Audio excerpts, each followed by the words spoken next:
कथित तौर पर डोमिनोज इंडिया के जितने भी कस्टमर हैं उनका डेटा लीक हो चुका है। हैकर्स ने एक ऐसा सर्च इंजन बनाया है जहां पर अगर आप अपना मोबाइल फोन डालते हैं और अगर अतीत में आपने डोमिनोज से पिज्जा ऑर्डर किया है तो आपका डेटा वहां आ सकता है। मैं खुद ऐसे एक सर्च इंजन पर गया, अपना नंबर डाला और मैं अपना एड्रेस, अपने घर का पता वहां देख पाया। सिर्फ यही नहीं, इसके अलावा एयर इंडिया ने भी डेटा ब्रीच की खबर जो है उसे पब्लिक किया और उसके बाद से काफी लोग इस पर चिंता जता रहे हैं। मेरा नाम है अरुण सिंह। शो की शुरुआत में सबसे पहले यह बता देता हूं कि अगर डेटा लीक की खबरों के बीच आपको लगता है कि आपकी डिटेल्स लीक हो गई होंगी तो आपको तुरंत क्या करना है। तो सबसे पहले अगर कोई भी आपको स्टेप लेना है तो वो है अपने पासवर्ड बदलने हैं, और सिर्फ उसी चीज का नहीं जो आपको लगता है जिसका डिटेल लीक हुआ होगा। अपने जितने भी अकाउंट हैं उनका पासवर्ड आप बदल सकते हैं, यह बेहद आसान तरीका है। उसके बाद अकाउंट की डबल लेयर सुरक्षा को सुनिश्चित आपको करना होगा। जब भी आप किसी अकाउंट में लॉगिन करते हैं, यूजर नेम के बाद आप पासवर्ड डालते हैं, लेकिन डबल लेयर क्या होती है? जब आप उस पासवर्ड के बाद किसी एक कोड के जरिए अपने अकाउंट में लॉगिन होते हैं, वो कोड आपके मोबाइल पर आ सकता है, किसी ऑथेंटिकेटर ऐप के जरिए भी आप वो कर सकते हैं। उसके बाद जो अकाउंट्स आप इस्तेमाल नहीं कर रहे उन्हें आप डिलीट कर सकते हैं, क्योंकि अक्सर होता यह है कि जितने भी अकाउंट हमारे पास होते हैं उनका पासवर्ड हमने अधिकतर सेम रखा होता है, वो एक जैसा होता है। तो ऐसे में वो अकाउंट जिन्हें हम नहीं देख रहे हैं, जो एक्टिव नहीं है, उसके जरिए भी डेटा ब्रीच हो सकता है, हैकिंग हो सकती है। आखिर में अंतर्राष्ट्रीय लेन देन को आप बंद कर दें। अब इसके पीछे क्या कारण है? क्योंकि कई ऐसे देश हैं जहां सीवीवी के बिना आप ट्रांजैक्शंस कर सकते हैं। अगर आप भारत में ट्रांजैक्शन कर रहे हैं तो आपने देखा होगा आपको एक ओटीपी आता है या आपको अपने कार्ड का सीवीवी नंबर डालना होता है। बहुत सारी कंट्रीज में ऐसा नहीं होता है, तो ऐसे में आप अंतर्राष्ट्रीय लेन देन बंद कर सकते हैं जब भी डेटा ब्रीच की खबरें आ जाए। अब इन दो मामलों की बात करते हैं जिसका मैंने शुरू में जिक्र किया। सबसे पहले डोमिनोज के डेटा लीक की बात करते हैं। कथित तौर पर कहा जा रहा है कि यह डोमिनोज का डेटा है और सुरक्षा विशेषज्ञों का मानना है कि 18 करोड़ लोगों का डेटा इसमें लीक हो चुका है। अब इसमें हुआ क्या है? हैकर्स ने एक सर्च इंजन बनाया है जिस पर डेटा उपलब्ध है। मोबाइल नंबर एंटर करने के बाद आपके सामने उनकी लोकेशन आ जाती है, कितनी बार पिज्जा डिलीवर किया गया, कितने अमाउंट का किया गया, वो कुछ इस तरीके की डिटेल्स आपके सामने आ जाती हैं। पिछले महीने अप्रैल में भी एक हैकर ने दावा किया था कि कुछ इस तरीके का डेटा है जो डार्क वेब पर बेच दिया जाएगा, और वहीं दावा किया जा रहा है कि डोमिनोज के 13 टीबी का जो डेटा है वो हैक हुआ है। हालांकि पिछले महीने गैजेट 360 से बात करते हुए डोमिनोज इंडिया ने कहा था कि जो ग्राहकों की वित्तीय जानकारी है वो लीक नहीं हुई है और व्यापार पर कोई असर नहीं आया है। अब दूसरे मामले की बात करते हैं जो है एयर इंडिया का, जहां पर डेटा में सेंध हुआ है। तो 10 साल के यात्रियों के डेटा पर असर यहां पर पड़ा है। अब कौन सी वो डिटेल्स हैं जो निकली हैं? Credit card, passport, mobile number का डेटा, यह सब लीक हुआ है और इस लीकेज से 45 लाख कस्टमर प्रभावित हैं। तो कुछ इस तरह के ये मामले हैं जो अभी सामने आए हैं, लेकिन इसमें एयर इंडिया ने कुछ खास कदम उठाए हैं। अगर दूसरी कंपनी की बात करें डोमिनोज इंडिया की, तो उन्होंने इस बार कोई भी ऑफिशियल स्टेटमेंट जारी नहीं किया है या ऐसे एडमिट नहीं किया है, लेकिन यहां अगर एयर इंडिया की बात करें तो उन्होंने कुछ ठोस कदम उठाए हैं, जिसमें जो सेंधमारी वाली जगह है उसे सुरक्षित किया गया है। क्रेडिट कार्ड जारी करने वाली कंपनी से संपर्क बनाया गया है। वहीं जो एयर इंडिया का फ्रीक्वेंट फ्लायर प्रोग्राम है उसके पासवर्ड भी रीसेट कर दिए गए हैं। उधर डेटा सुरक्षा के लिए बाहर से एक्सपर्ट्स मंगवाए गए हैं। तो ये कुछ एक तरह से बेस था इस कहानी का, इस चर्चा का, जिसे आज हम लेकर जाने वाले हैं हमारे मेहमानों के साथ। हमारे साथ जुड़े हैं जितेंद्र जैन, वो साइबर सिक्योरिटी एक्सपर्ट हैं, और राजशेखर राजाहरिया जो इंटरनेट सिक्योरिटी रिसर्च है। राजशेखर, मैं आपसे शुरुआत करना चाहता हूं। आपने ट्विटर पर उस लिंक की सबसे पहले बात की जहां पर जाकर कोई भी शख्स अगर अपना नंबर डालता है और अतीत में उन्होंने पिज्जा ऑर्डर किया है तो उनकी डिटेल्स आ जाती हैं। आप बताइए क्या जो पूरा प्रक्रिया है आपके लिए रही, क्योंकि ये पिछले महीने भी कुछ ऐसी खबरें थी।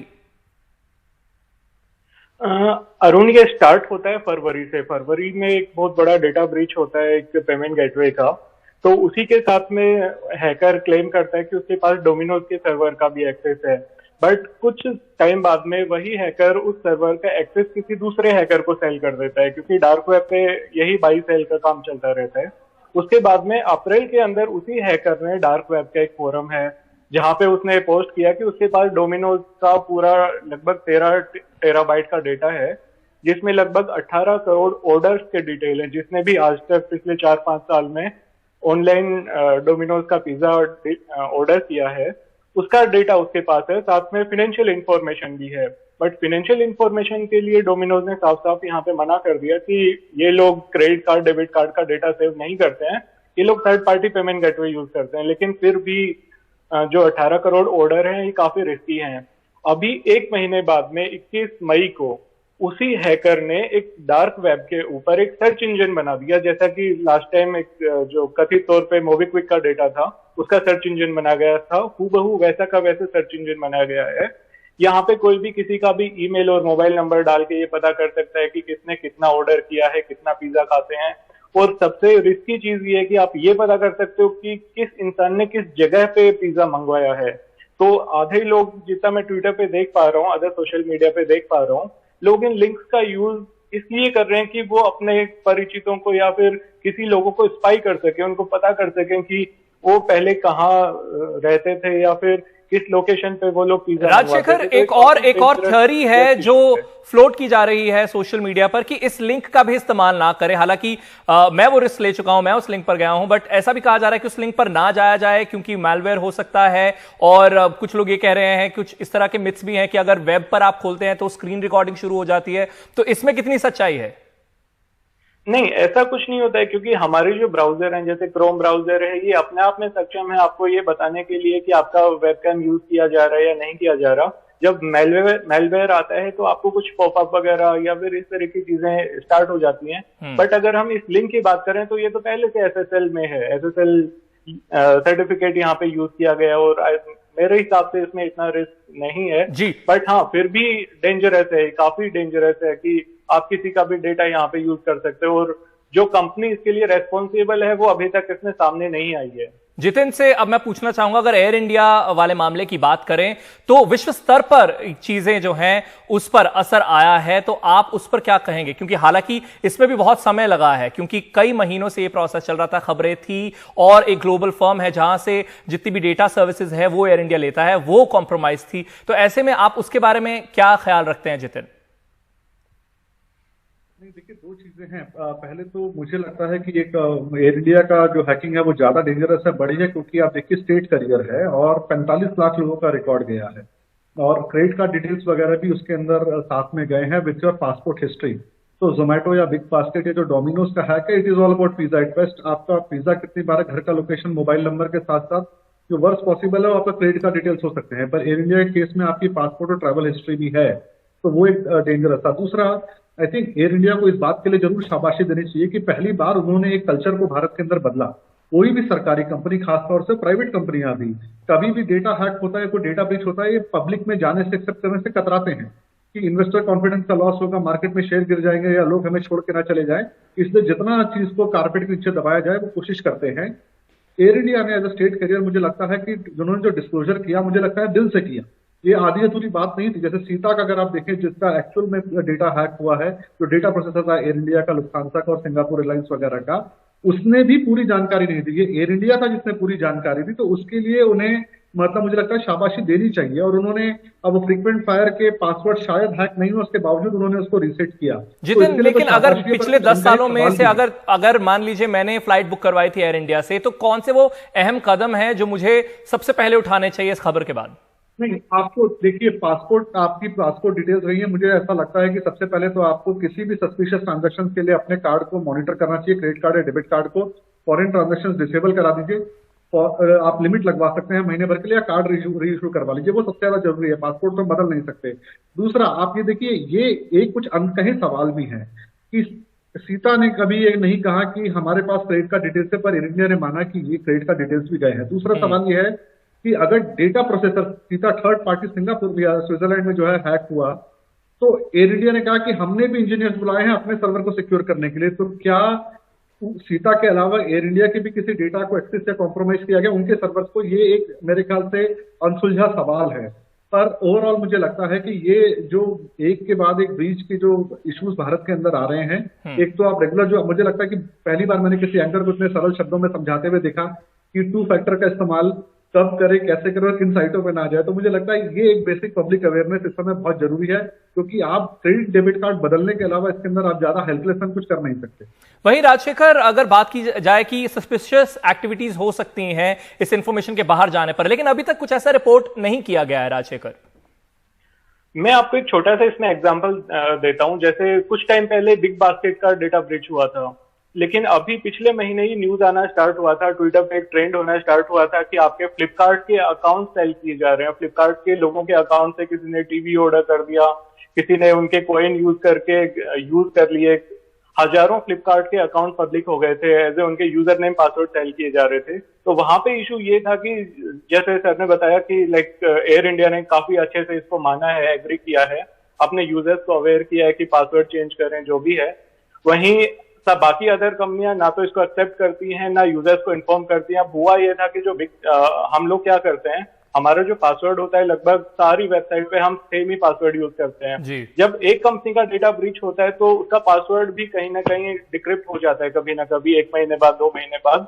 वही पासवर्ड जब पब्लिक में आता है तो कुछ हैकर या फिर कुछ ऐसे ग्रुप हैं जो ये चीजें सेल करते हैं, तो वही लोग उस पासवर्ड और ईमेल को दूसरी वेबसाइट के साथ मैच करके सेल करना स्टार्ट कर देते हैं।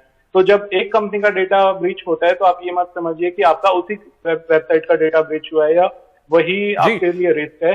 वही पासवर्ड यूज करके लोग और जो हैकर हैं वो आपके अदर अकाउंट जैसे अमेजन, फेसबुक, ट्विटर, जहां भी आप यूज करते हैं वो अकाउंट इजीली लॉग इन कर सकते हैं अगर आपने 2FA नहीं लगाया हुआ है। वही राजशेखर, कोविड के चलते बहुत सारे लोग वर्क फ्रॉम होम कर रहे हैं, अपने घरों से ही अपने सिस्टम्स पर लॉग इन करते हैं और इससे ऑनलाइन एक्टिविटी ज्यादा बढ़ी है इस दौर में। तो ऐसे में कंपनीज के लिए आपके पास कुछ टिप्स होंगी, जो कॉर्पोरेट्स हैं, जो कंपनीज अपने एम्प्लॉयज से घर पर काम करवाती हैं, उनके लिए आपके पास कुछ टिप्स होंगी? मेरी पिछले 2-3 महीने में काफी कंपनीज से बात हुई थी। तो जो कंपनीज हैं ये लोग क्या करते हैं, पहले इनकी जो पासवर्ड चेंजिंग की पॉलिसी होती थी वो अराउंड 30 डेज टू 45 डेज होती थी। ये 45 दिन में अपना पासवर्ड अपने एम्प्लॉय से चेंज करवाते हैं, कंपलसरी होता था। और दूसरी चीज ये कि कोविड से पहले जो एम्प्लॉयज थे वो ऑफिस से काम करते थे, वहां पे फायरवॉल यूज किया जाता है, अदर सिक्योरिटी मेजर्स होते हैं, आप लोकल होस्ट पे काम कर सकते हैं। बट जब आप वर्क फ्रॉम होम करते हैं तो आपके काफी सिक्योरिटी लेयर डाउन हो जाता है। वहीं जो सबसे बड़ा इश्यू आता है वर्क फ्रॉम होम के बाद में, जितना मैंने कंपनी से बात करके देखा है, हुआ ये है कि कोई भी एम्प्लॉई अपना जो ऑफिशियल वर्किंग ईमेल है उसका भी वही पासवर्ड रखता है जो वो अपने पर्सनल अकाउंट के रखता है। तो सपोज कीजिए किसी भी वेबसाइट का डेटा ब्रीच हुआ है तो उसके साथ में कंपनी का ऑफिशियल ईमेल भी वहां पे खतरे में आ गया। तो कंपनीज को अपने सारे के सारे जो एम्प्लॉइज हैं उनको रिटर्न में देना चाहिए, उनको अवेयर करना चाहिए कि कोई भी एम्प्लॉई अपना पर्सनल पासवर्ड कंपनी ईमेल के साथ में बिल्कुल भी यूज ना करे। और जो इनकी पासवर्ड चेंजिंग पॉलिसी होती है उसको 30 डेज या 45 डेज से कम करके 15 डेज से चेंज करवाना चाहिए। हर 15 दिन में अगर ये पासवर्ड चेंज करते हैं तो काफी अच्छा रहेगा। दूसरा चीज, कोविड के टाइम में कोई भी कंपनी अपने सर्वर के लोग रेगुलरली चेक नहीं कर रही है। लोग चेक नहीं करने के चक्कर में कब इनका डेटा निकल जाता है इनको पता ही नहीं चलता है। जितिन, आखिर में आप बताइए, आप क्या कहना चाहेंगे उन लोगों के लिए जो अब आगे ऑनलाइन ट्रांजैक्शन करने वाले हैं? जैसे राजशेखर ने एक बहुत बढ़िया पॉइंट बोला जहां पर उन्होंने कहा कि एक अगर वेबसाइट का डेटा ब्रीच होता है तो वो और कई सारे अकाउंट्स पर भी उसके प्रभाव आते हैं। तो ऐसे में अब आगे जब हम ऑनलाइन जाए तो क्या वो चीजें जिनका खास ध्यान रखें?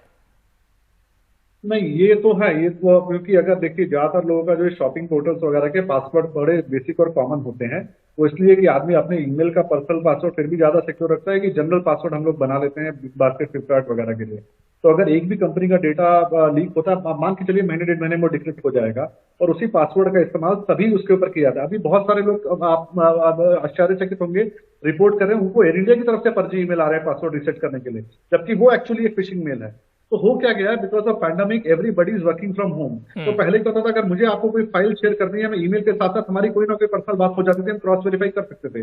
अभी कंपनी के सीईओ के नाम से बड़े लोगों को प्रमोशंस के लिए, पैकेजेस के लिए ईमेल भेजे जा रहे हैं। बहुत सारे क्लाइंट्स हमें ऐसा बता रहे हैं और एम्प्लॉइज वर्क फ्रॉम होम है उनको खोल भी रहे हैं और बहुत सारी ऑर्गेनाइजेशन फिशिंग का शिकार हो रही हैं।